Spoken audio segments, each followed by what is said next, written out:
And now, Mystery Theater.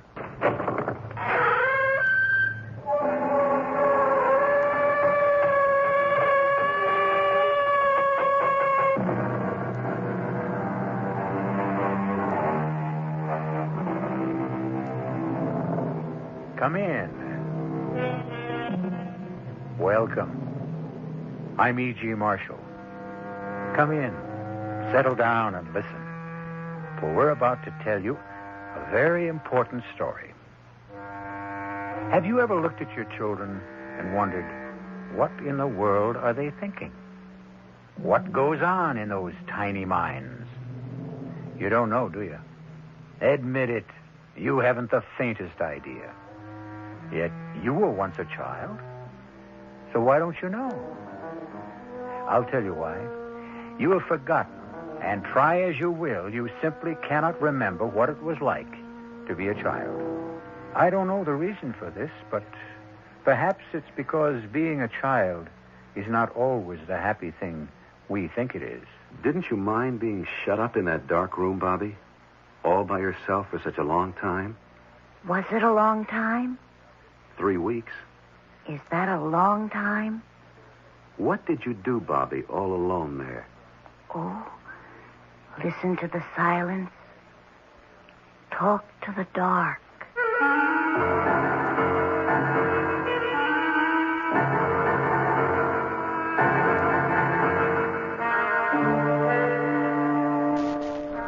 Our mystery drama, The Secret Life of Bobby Deland, was written especially for the Mystery Theater by Elspeth Eric and stars Michael Tolan.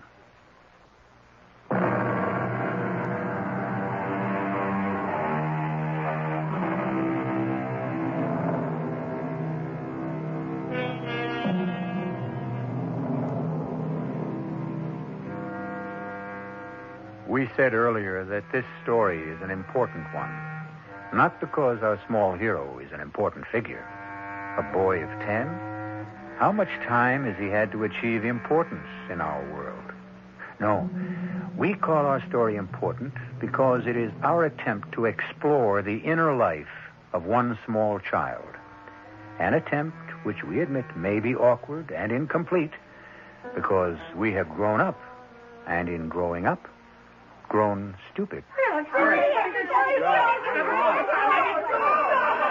now, children. Playtime's over. Everybody inside. Go with Miss Hamill and Mr. Garth. Now we can talk better. Well, Mr. Carlin, have you finally made up your mind about adoption? I don't know that we want to go that far, Mrs. Appleton. Not just yet. You see, I thought if my wife and I could take one of the children home for a month, 2 months, see how it worked out. You see, our son died in an automobile accident a year ago.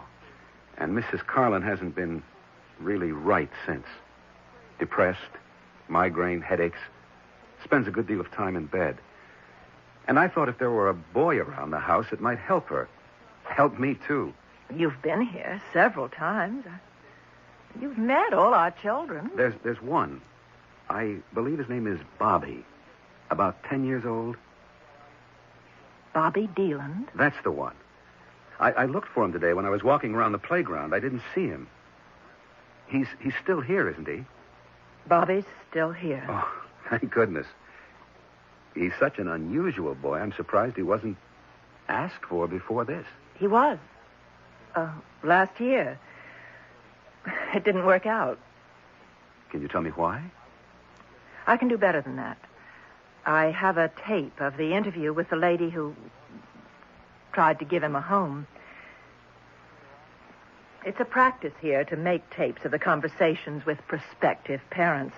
It saves confusion, possible embarrassment later, if there's trouble. Oh, you're being taped right this minute, Mr. Carlin. I hope you don't mind. No, not at all. No. Now, look, I won't play it all for you, just the part that concerns us now. And we did everything we could think of to make Bobby happy, Mrs. Appleton. He seemed happy. There wasn't any way we could guess that he didn't like it with us. And then wake up one morning and he was gone. Simply gone. I'm sure you did everything you could. Oh, we did. And he seemed to like us. Of course, he's naturally so sweet, so good. Except for the stealing. The what? The stealing? Oh, look, I shouldn't call it stealing. We'd find little things missing. Little nothings. Once it was a frying pan. A wooden spoon one time. Oh, we found them later. In his room. Once he took the belt from one of my dresses. A leather belt. Not that I cared. That's enough of that. But I should tell you, Bobby's been guilty of petty pilferage like that here at the orphanage. A hairbrush belonging to one of the teachers. And Where did he go when he ran away?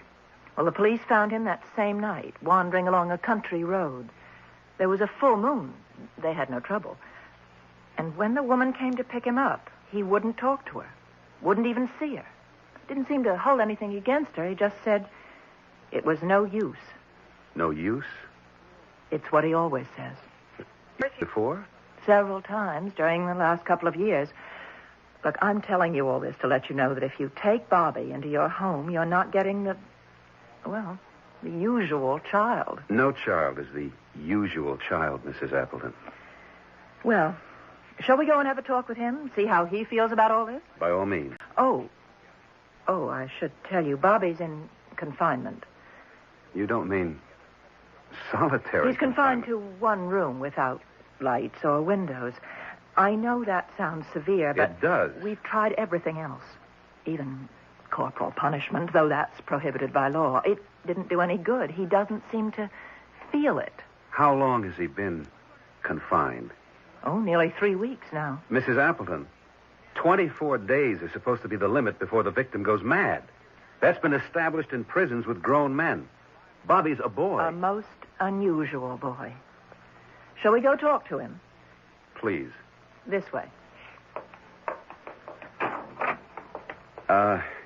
Mrs. Appleton, may I ask you, what is Bobby being punished for? What did he do? Oh, didn't I tell you? He ran away from the orphanage. That's the only thing he ever needs to be punished for. Running away.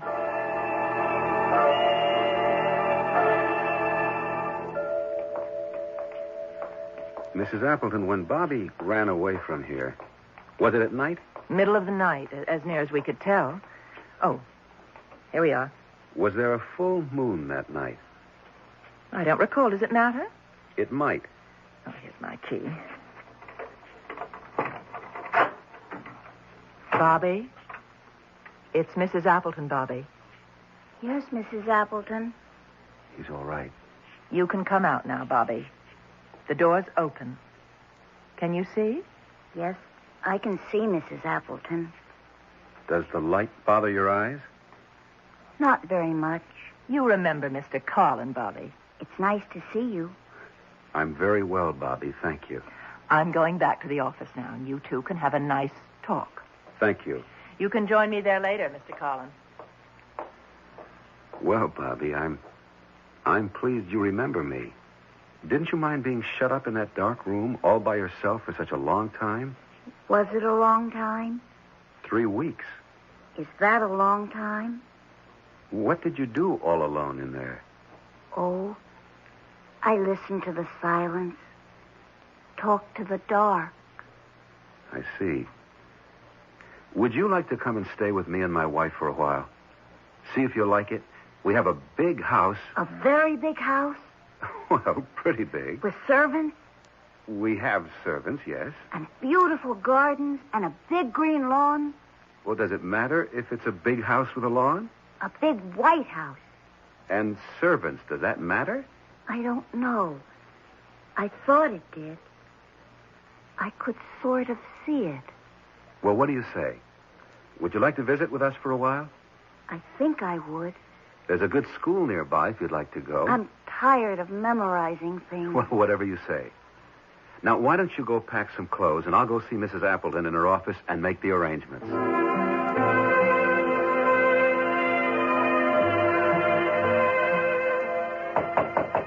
Come in. Mrs. Appleton, that's a remarkable child. Oh, close the door, will you, Mr. Carlin? Oh, yes. You've persuaded him? I'm convinced the reason Bobby can endure, even enjoy 3 weeks of confinement is because he's able to hypnotize himself. And not only hypnotize himself, but put himself into a deep trance. Almost anyone can be hypnotized, but only 1 in 20 can hypnotize himself. And I've never heard of anyone who could put himself into a deep trance state. Well, supposing he can, what's the advantage of it?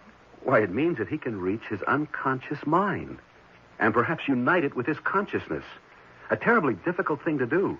And to do it alone without any outside help, I never thought it was possible. Well, supposing he can do whatever it is you say he can, what of it? Mrs. Appleton, do you know what powers are locked in the unconscious? What forces, what instinctive knowledge, primitive memories? I've always thought of the subconscious as an untidy mass of very unpleasant emotions. It is untidy. But we've been taught the emotions are unpleasant because they lack morality and purpose, as indeed they do. Their only purpose being to express themselves. Most of us manage to live without expressing ourselves, Mr. Carlin. Yes, but supposing you find one solitary human being who refuses to live that way. You mean Bobby? Well, Mr. Carlin, if he's willing to go with you and you want him, I've checked you out and everything's in order. Oh, one thing, Mr. Carlin, I hope you're not going to talk to Bobby about his mother. Why not? Why shouldn't he talk about his mother if he wants to? Well, it's not really healthy in his case. He makes up outrageous stories about her. Such as what? Oh, that she was fantastically beautiful, that she married into royalty, a prince or a duke. Oh, children often fantasize that way. Last year he told us that she was a movie star, imagine. Who was she really? Oh, just a poor, pathetic woman on relief. I found that out from our records. I wasn't here when she brought him, but that was 6 years ago. He was only 4. They're unpleasant. The records say she simply couldn't afford to keep him. She's never been back? Never been back. Never called to see how he was getting along. Never sent him a present or even written him a note. Come in. Oh, Bobby. All packed to go home with Mr. Carlin? He has a big white house, Mrs. Appleton, with a big lawn and flowers and lots of servants. Haven't you, Mr. Carlin? Yes. I'm sorry about your wife. What? What about my wife? I'm sorry she's so unhappy. Didn't you tell me she's unhappy and sick sometimes? I don't think I did. You must have. Or how would I know?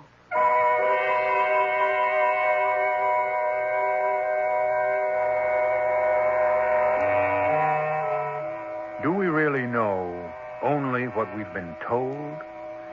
Or what we've read? Or heard?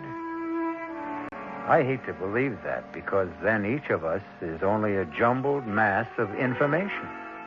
And very often, we go about spreading this jumbled information for others to pick up and repeat.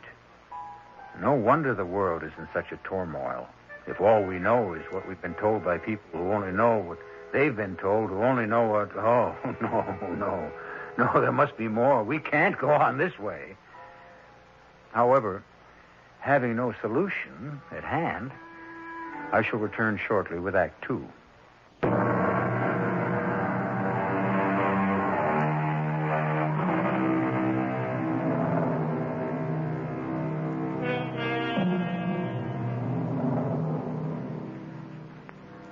When one adopts a boy 10 years old, it is not only the 10-year-old boy who has been taken into the new home, it is also the boy who was once 9, once 8, once 7, and so on, clear back to the day an infant was born. And these early years are unknown, utterly unknown to the new parents. Just how unknown they are to the child is the subject of our story. We're almost there, Bobby. I know. You know? Well, I figured. You mean you felt it, that we were almost there? Something like that, I guess. Mental telepathy, maybe? What's that? Well, thought transference. I was thinking to myself, we're almost home, and the thought transferred itself to your mind. Is that what happened? I wasn't thinking about anything at all. It's when we're not thinking about anything at all that the thoughts of other people enter our minds. I'd like to think about that. Well? I think that's very true, what you said, Mr. Carlin. It's when you're not thinking about anything at all. That's when the good things happen. What good things, Bobby? Oh, all the good things. Mr. Carlin, you should have turned right there. No, that's Birch Tree Road. We live on a You street... should have turned there. Go back. Hey, Bobby, take it easy. Go back. Bobby, I know where I live, and I know how to get there. Your telepathy wasn't in good working order that time. Now, here is where we turn. To the left. We go about a quarter of a mile up this road, and then we're there. It's pretty. Is it what you expected? Kind of. It smells nice. You smell something? It smells sweet. Very, very sweet. I don't smell anything. Oh, we're coming to the privet hedge. That's the sweet smell. Imagine you picking it up way back there. Now we're coming to the house. It is white. I told you it was. And there's a lawn in front with flowers. I told you there would be. Well, here we are. But it's not a very big house. It has 16 rooms. And where are all the servants?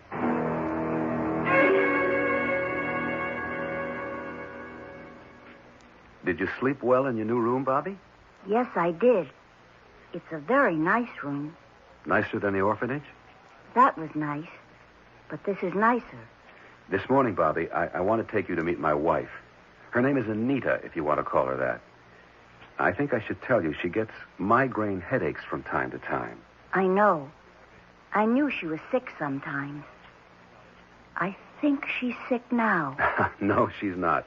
I saw her this morning. She was fine. Come on, let's go upstairs. Okay.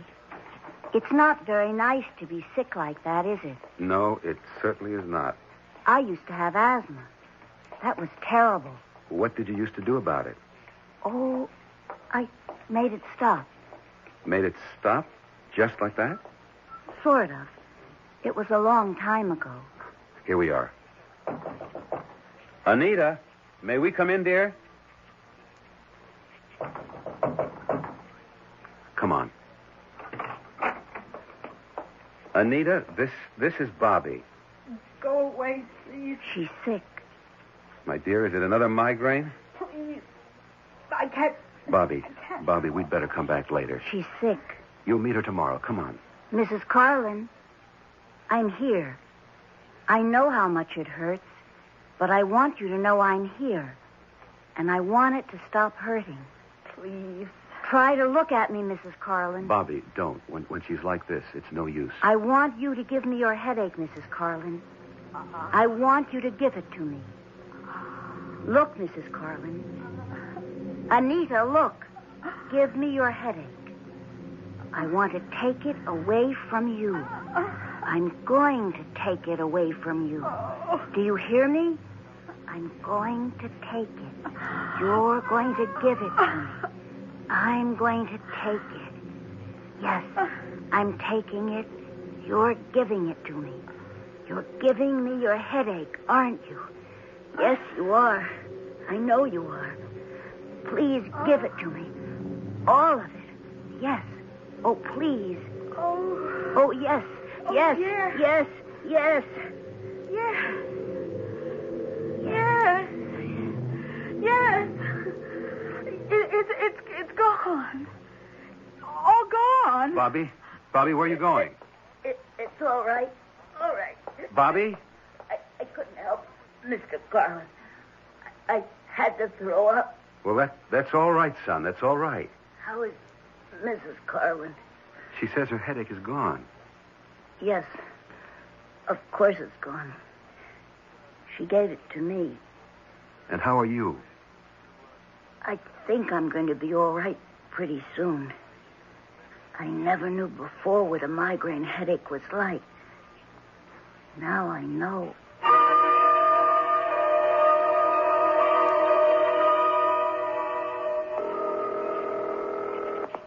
Mrs. Appleton speaking. This is George Carlin, Mrs. Appleton. I've got great news for you. Everything's working out? 3 weeks now, and everything's going wonderfully. He seems very happy here, and heaven knows he's made us happy. My wife hasn't had another headache since that time I wrote you about when Bobby cured her. You think he really did? Well, he did something to Mrs. Carlin. Perhaps he hypnotized her, I don't know. But her headache stopped. I was there. I saw it happen. Well, I have to take your word for it, Mr. Carlin. Has he stolen anything that you know of? No, I don't think so. Well, you'd better check. There's a belt of mine missing, but I'm sure I must have mislaid it. Look in his room. No, I wouldn't dream of doing that. The boy is happy here, and we're happy having him here. Has he talked about his mother? No, he hasn't mentioned her. Well, my advice is to keep it that way. I don't think I agree with that, Mrs. Appleton. You know what I told you. All you'll get from him is a lot of wild fantasy. At this point, I feel I'd like to hear anything Bobby cares to tell me. Well, if you don't want to take my advice... No, it's not that, Mrs. Appleton. It's that for the time being, I'd sort of like to follow my own instincts. You understand? I suppose so. I'll keep in touch with you. Please do, and good luck to you. Thank you. Oh, Bobby, I didn't hear you come in. That was Mrs. Appleton I was talking to on the phone. How is she? She's fine. Do you miss her? Not too much. Bobby, you know that black-tooled leather belt of mine? Yes, I know that belt. I can't find it. Have you seen it? It's in my room. Well, did I leave it there, do you think? I don't know. I don't think so. By any chance, Bobby, did you take it out of my room? I guess I did. I'm pretty sure I did. You want me to go get it? Oh, you can have it if you really want it. Only I'd rather you'd ask me instead of just taking it. But I don't want it. No? It's too big for me. Why would I want it? I don't know. I just saw it, and it reminded me of something. Reminded you of what? I was going to give it back to you. I didn't mean to keep it. I didn't even want it. All right now. It's all right. Just put it back in my room when you get a chance, will you? I'll put it right back now. No, in the morning we'll be all right. Bobby, do you ever feel you want to talk to me about your mother? My mother? Do you remember her at all? I know you were only 4 when she left you at the orphanage. She was very, very beautiful. What else? I'm not supposed to talk about my mother. Well, don't you want to? Not now, Mr. Carlin. All right. But if you ever want to, I'm here, you know. I know.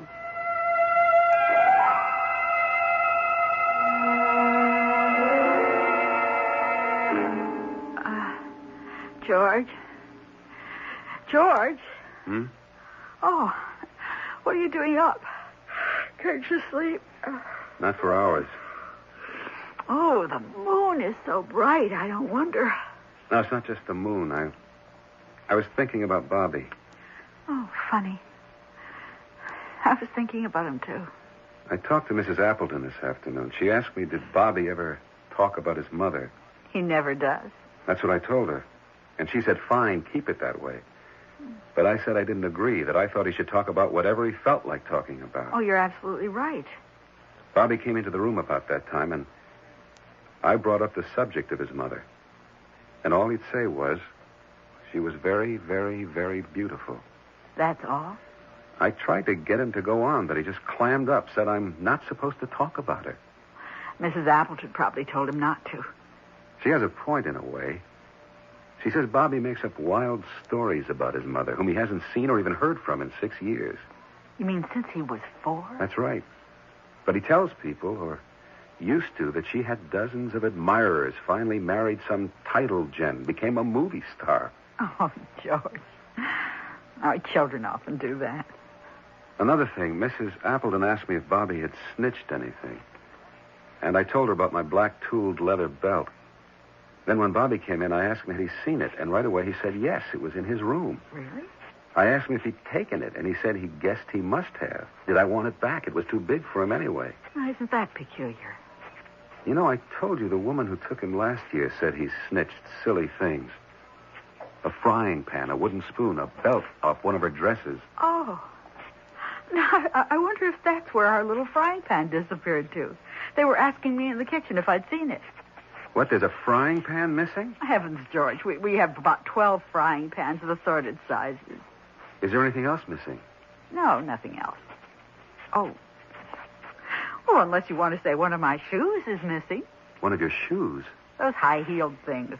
I've given up high heels, and I put those out to give away. And next time I looked, there was only one. Must have gotten thrown out. Goodness, it would take one shoe. Who would throw away one shoe? Oh, George. Look, come on back to bed. Maybe you can get to sleep. Yeah, maybe. That damn moon wasn't so bright. Shines right across the bed. Why don't you pull the curtains? You know what? It's a full moon. Well, pull the curtains and come to bed. Can you see, or do you want a light on? Oh, I can see. What was that? What was what? Didn't you hear a door close? What door? It sounded like downstairs. There he goes. Bobby? Yes, and there's a full moon. Oh, George. Like before. Call him back. Go after him, George. No, I don't think I'm going to do that. Well, for heaven's sakes, why not?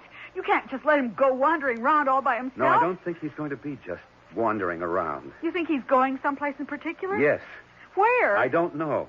And I don't think he knows either. But someplace.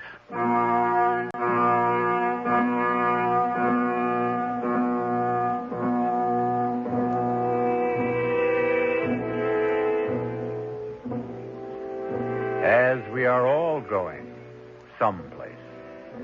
We don't know where, and there is no one who knows to tell us where. Yet very deep in our minds, or our hearts, or our tormented souls, we know we are going someplace. We can't see ahead, and it does no good to look back. We can only trudge on down the road to someplace. I'll be back shortly with Act 3.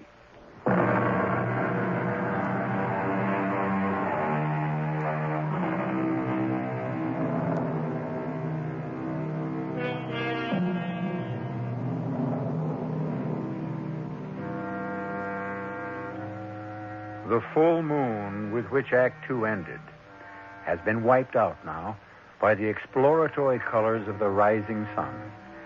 And steadily down a winding road trudges a small boy, 10 years of age, steadily, purposefully, toward a destination he could not name were you to ask him. It is Bobby Deland. The thin little boy's arms start to wave wildly as a truck approaches. Stop! Please! Please stop! What's up, kid? Could you give me a lift? How far are you going? I don't know exactly. Down the road a ways. Come on, get in. Here, let me give you a hand. That's a pretty big step up. I can do it. What you doing out at this hour? It's hardly daylight. I have to go see somebody. You expected? Yes, I'm expected. I didn't say when, though. Going to see your folks? My mother. Oh, your mother. Then I guess you know where she's at. Somewhere along this road. No number? No name? Like on a mailbox? I'll know when we get there. You've been there before, I guess. It's a great big white house with a big green lawn and flowers. I think I know the place you mean. And lots of servants. Yeah. There it is. There it is. See? Right there. Stop. I want to get out. Stop the truck. I'll stop. And don't jump. Hold on. I'm stopping. Now, wait a second, kid. Thanks. Thanks a lot. Hey! You hadn't ought to go in there. Hey, you know what you're doing? You hadn't ought to...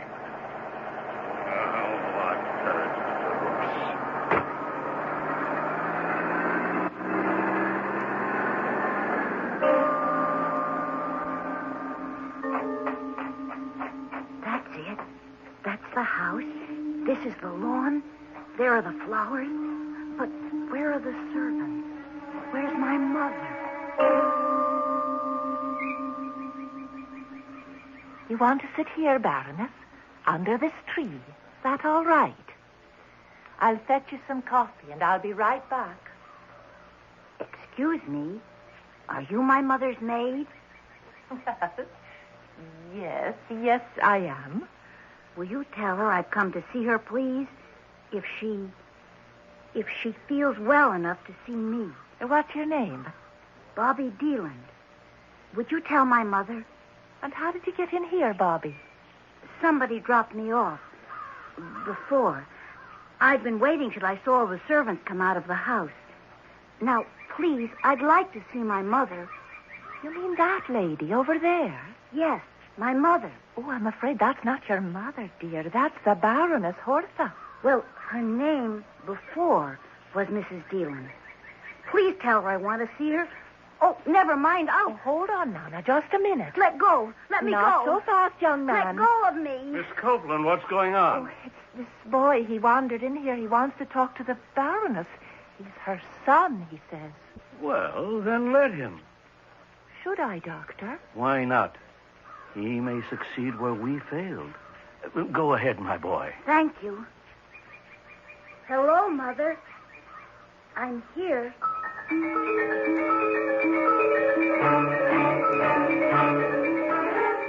Hello, Mrs. Appleton?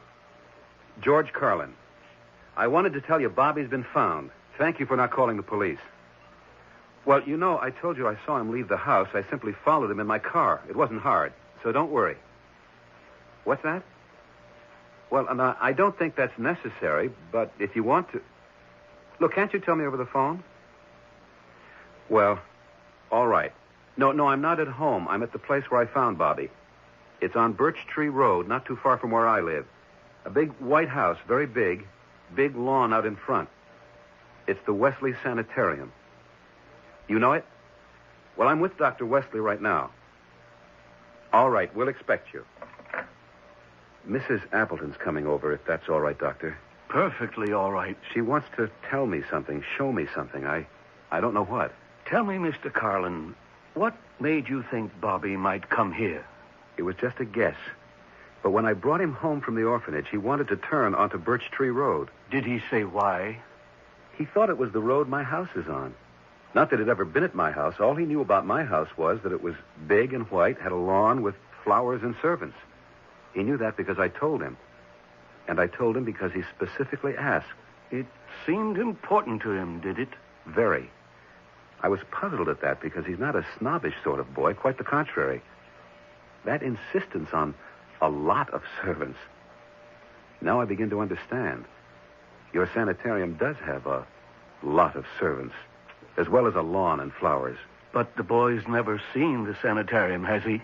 He hasn't even seen his mother since the age of 4. Then how would he know? I suppose that when you dream about a certain person for such a long time and fantasize about that person the way he did about his mother... What sort of fantasies? Oh, wild ones. That she was much admired, much sought after, that she married into royalty, became a movie star. Hold on there. She did marry into royalty. You don't mean she's really a baroness? Yes, indeed. The Baroness Hortha. Well, I thought that baroness stuff was, part of her dementia. The Baron brought her here. The Baron pays her bills. He's not very high up in the royal lists, but he's a baron, nevertheless. The boy couldn't have known that. No more than he could have known Birch Tree Road. Now, about her becoming a movie star, the Baron told us that she made a motion picture a few years ago. Actually, that's where he met her. He put up the money. She starred in it. Well, that's impossible, isn't it? Someone would have known, seen the picture, recognized her. I don't know who saw the picture, Mr. Carlin. It was a pornographic film. No. The Baron has made a good bit of money on pornographic films, I'm told. She made the film? Starred in it. She married the Baron? He's devoted to her. Well, then what happened? About a year ago, she became severely depressed. It went further into melancholia. Finally, she became very nearly catatonic, and he brought her here. She won't talk to him when he comes to see her. She's never spoken to any of us. It was about a year ago, as I understand it, that Bobby began to talk about a big white house with a lawn and gardens and a lot of servants. Could he have known that she'd been brought here? To a place he'd never seen, didn't even know existed? It's a rare person who has a faculty to sense what is going on. But if there is a great affinity between two people, I suppose a telepathic communication is, well, it's possible. Was there such an affinity between Bobby and his mother? After all, she abandoned him when he was 4 and never communicated with him after that. Communicated with him? I'd say by all the evidence she communicated with him the whole time they were apart. She may not have known she was communicating, but her son was, on the face of it, so sensitively attuned to her and her existence, he could pick up waves that emanated from her that she knew nothing about. Come in.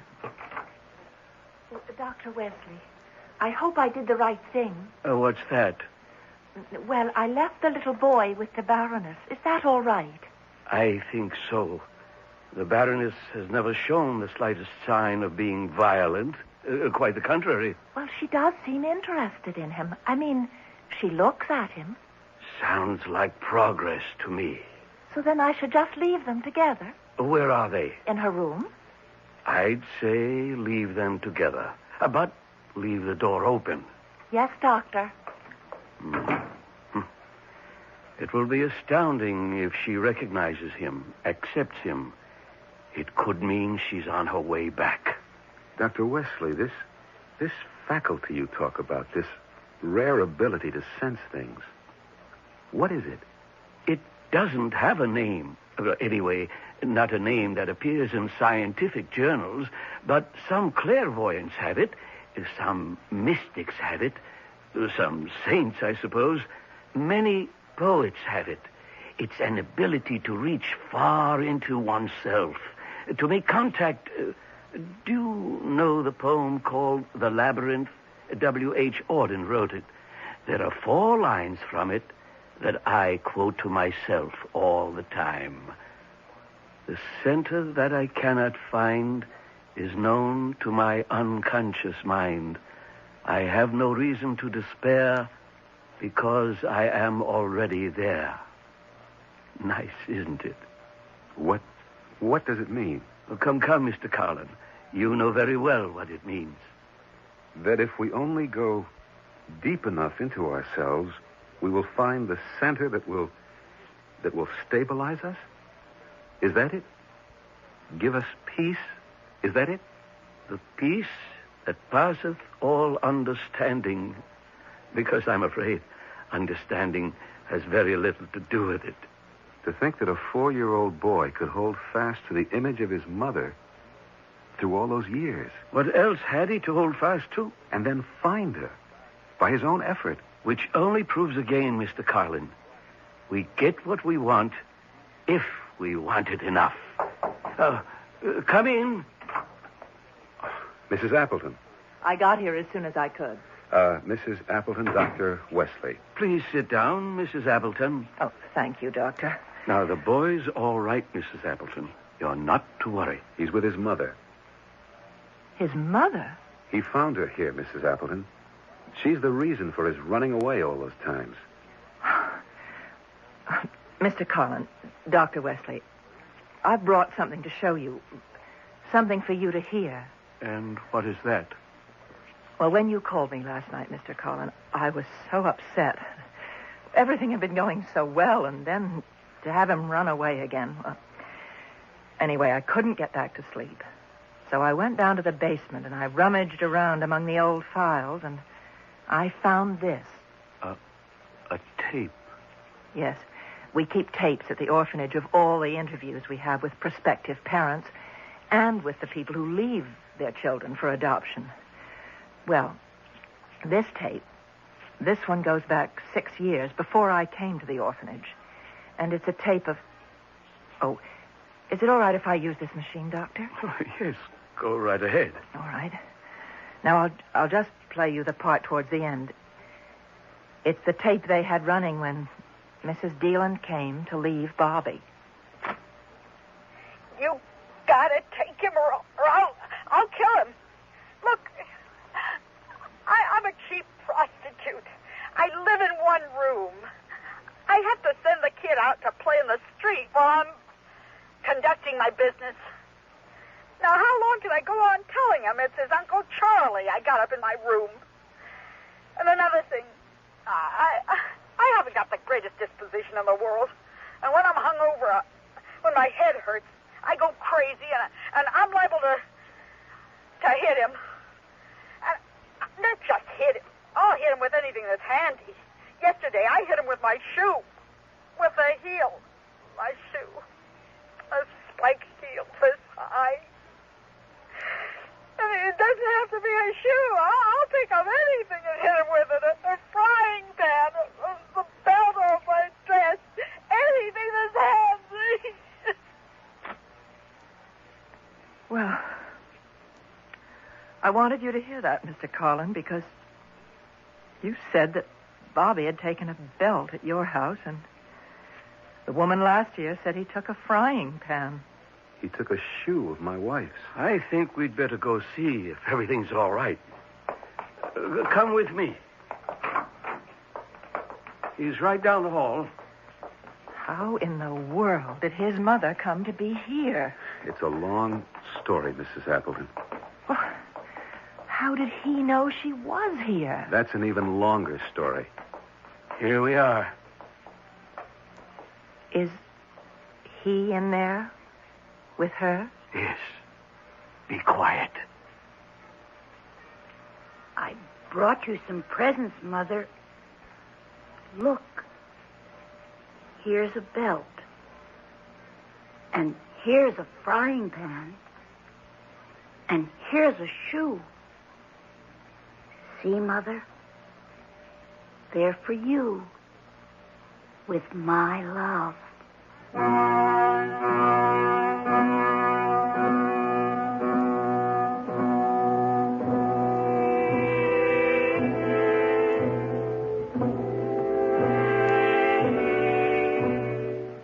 Mothers of the world, rejoice, for you are loved. Of course, in the human nature of things, you are simultaneously hated, and by the same person. For no emotion as powerful as love can flourish unadulterated. Side by side with love goes hate. It is, you might say, a package deal. I'll be back shortly.